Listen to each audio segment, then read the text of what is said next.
আপনি কি সত্যিই তুচ্ছ, নাকি লুকানো এক আলো?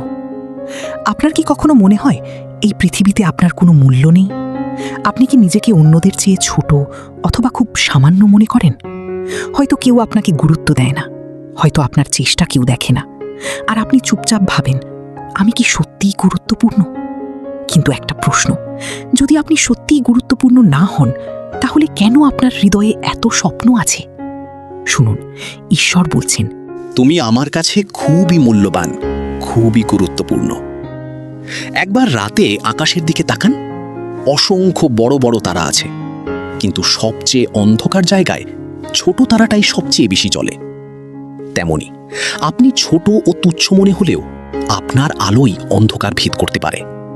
তোমরা এই জগতে তারার মতো জ্বলজ্বল করো। তাই নিজেকে ছোট ভাববেন না, আপনার ভিতরের আলোই আপনার আসল পরিচয়। কারণ সবচেয়ে অন্ধকার রাতেই ছোট তারার আলো সবচেয়ে বেশি চোখে পড়ে। আপনি কি আপনার আলোকে লুকিয়ে রাখবেন, নাকি আজ থেকেই জ্বলতে শুরু করবেন?